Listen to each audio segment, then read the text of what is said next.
Hello दोस्तों, तो चलिए स्टार्ट करते हैं हमारा टॉपिक आज एमसीक्यू है, थोड़ा हट के। MCQ for all competitive exam, specially for 12th class.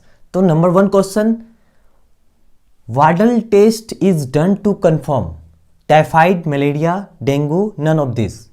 Widal test is done to confirm typhoid, malaria, dengue, none of this. The right answer is typhoid. Typhoid is a type of disease which is detected by the Widal test. Clear? Next, binary fusion occurred in lotus, amoeba, yeast, none of these. Right answer is amoeba. Cross pollination occurred through water is known as anemophilic, endomophilic, hydrophilic, all of these. Right answer is hydrophilic. अब इस question को समझते हैं. Cross pollination occur through water is known as, मतलब बोल रहा है पानी में जो क्रॉस पोलिनेशन होता है उसको हम क्या बोलते हैं? हाइड्रोफिलिक. हाइड्रो मतलब वाटर. ऊपर वाला तो दोनों क्लियर था. चलिए नीचे में देखते हैं. Which of this following is known as heredity material. इनमें से किनको हम हेरिडिटी मटेरियल कहेंगे? Number 1 protein, DNA, fat, none of this. And right answer is DNA. DNA is the genetic material which transferred genetic material from one generation to another generation. Full form of DNA, deoxyribonucleic acid. Hereditary material is present in DNA. तो देखते हैं आगे सवाल. The concept of Lake Opron was given by Miller and Urey, Waston and Crick, Beadle and Tatum, Jacob and Monod. तो यहां पे सवाल है कि the concept of lac operon का सिद्धांत कौन दिया था? तो मिलर और यूरी, वाटसन और क्रिक, बेडल और स्ट्रेनम, जेकब एंड मोनोल्ड्स. तो इसमें करेक्ट आंसर होगा, आपका सही जवाब होगा जेकब एंड मोनोल्ड्स. चलिए अब दूसरा सवाल देखते हैं. तो दूसरा सवाल हमारा है, which microbes is used in manufacturing of bread. किस मैक्रोब का यूज करते हैं, किस मैक्रो ऑर्गेनिज्म का यूज किया जाता है ब्रेड को बनाने में? तो पहला हमारा एमोनिया है, दूसरा हमारा एल्गी है, तीसरा हमारा बेक ईस्ट है, चौथा हमारा नन ऑफ दिस. तो यहां पे हो जाएगा आपका बेक ईस्ट. मतलब हम लोग ईस्ट एक मैक्रो ऑर्गेनिज्म है जिसका यूज करते हैं ब्रेड बनाने में. दूसरा question, which of the followings is sexually transmitted disease. मतलब ये सब में से कौन सा डिजीज है जो कि सेक्सुअली ट्रांसमिटेड होता है? तो फर्स्ट ऑप्शन हो गया आपका एड्स, दूसरा मलेरिया, तीसरा डेंगू, चौथा नन ऑफ दिस. तो यहां का पहला ऑप्शन आपका सही हो जाएगा. यहां पे पहला ऑप्शन आपका सही है. अब दूसरा क्वेश्चन देखते हैं. Golden rice is enriched in vitamin. मतलब गोल्डन राइस में कौन सा विटामिन होता है? तो गोल्डन राइस में विटामिन डी होता है, ए होता है, सी होता है, बी होता है. इसमें से कौन सा होता है? तो इसमें हमारा सही आंसर हो जाएगा vitamin A.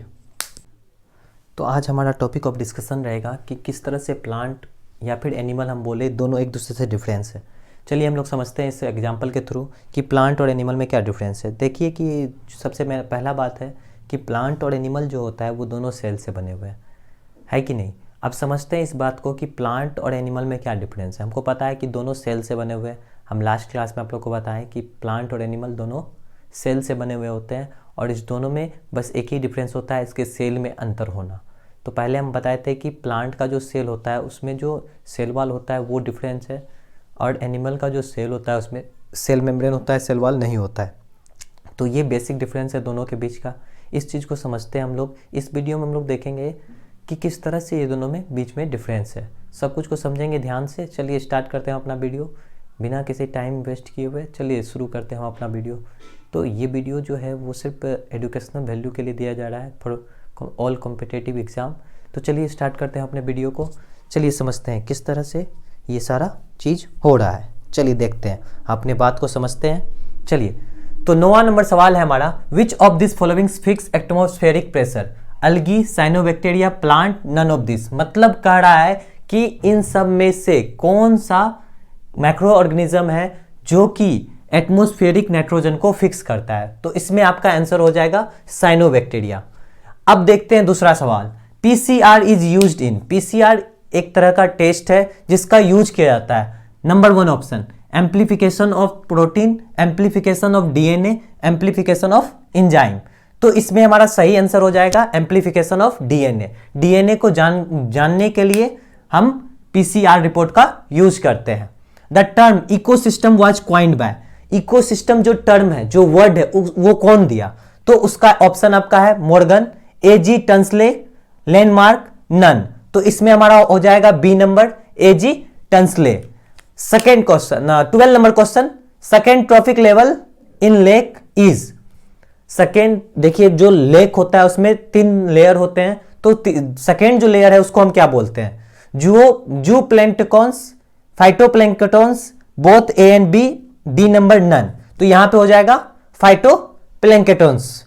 13, which one of these followings are known as green house gas. इन सब में से किनको हम ग्रीन हाउस गैस कहेंगे? Number 1 methane, number 2 CFC, number 3 CO2, number D all of this. तो मेरा सवाल है कि इन दिए गए गैसों में से किनको हम ग्रीन हाउस गैस कहेंगे? तो यहां पे हो जाएगा आपका ऑल ऑफ दिस, क्योंकि ये तीनों गैस ग्रीन हाउस गैस है, मीथेन, CFC, CO2। CFC का फुल फॉर्म हो गया क्लोरोफ्लोरोकार्बन। चलिए तो देखते हैं 19 नंबर का सवाल। If a butterfly has chromosome number 360 in it, what will be the number of chromosome in its gamete. कह रहा है कि अगर एक बटरफ्लाई के शरीर का क्रोमोसोम, मतलब उसके बॉडी में जो सेल है उसमें क्रोमोसोम 360 है, तो उसके गैमेट्स में नंबर ऑफ क्रोमोसोम कितने होंगे? तो ऑप्शन है आपके पास 380, 180, 95 एंड 760। तो यहां पे आपका ऑप्शन बी 180, 180 क्या होगा? सही होगा, क्योंकि उसका आधा कितना हो गया? 180। गैमेट्स में कितना प्रेजेंट होता है क्रोमोसोम? उसका आधा। चलिए अब 15 नंबर का सवाल देखते हैं। In followings plant both male and female gametes are non motile, the method to bring them together for fertilization is. कर रहा है सवाल कि एक फ्लावरिंग प्लांट में जो है मेल और फीमेल गैमेट्स अलग अलग होते हैं, तो उस मेथड का नाम बताइए जिसके द्वारा वो दोनों एक साथ आते हैं। तो उस मेथड का नाम यहां पे हो जाएगा आपका, ऑप्शन देखिए, वाटर एयर पॉलिनेशन एप्रोमक्स। तो यहां पे हो जाएगा आपका option C is correct answer. Option सही, इसी क्या है? सही है। पॉलिनेशन वो मेथड है जिसके द्वारा मेल और फीमेल गैमेट फ्यूज करता है और फर्टिलाइजेशन होता है। The process of transfer of pollen grain from anther to the stigma of a flower is called pollination. बताए थे ये लास्ट वीडियो में। अब 60 नंबर देखते हैं। The wall of a ovary forms, एक ओवेरी का जो वॉल है वो क्या फॉर्म्स करता है? Pericarp, B fruit wall, C fruit, D both A and B. तो यहां पे आपका सही आंसर हो जाएगा both A and B, pericarp and fruit wall. 17 number, which of the followings is a post fertilization event in flowering plant. मतलब यहां पे बोल रहा है फ्लावरिंग प्लांट में बाद में फर्टिलाइजेशन होने के बाद में ये सब में से कौन सा प्रोसेस होता है?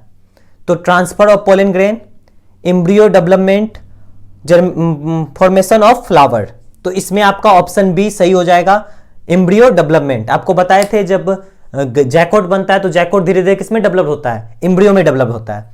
18, स्टोसोन cycle in reported in cow and sheep, human and dog, goat and lion, none. मतलब बोल रहा है एक साइकिल है जिसको स्ट्रोन्स बोल रहे हैं, वो किसमें रिपोर्टेड, मतलब किसमें पाया जाता है? तो यहां पे ऑप्शन ए सही हो जाएगा, कॉ एंड शीप में।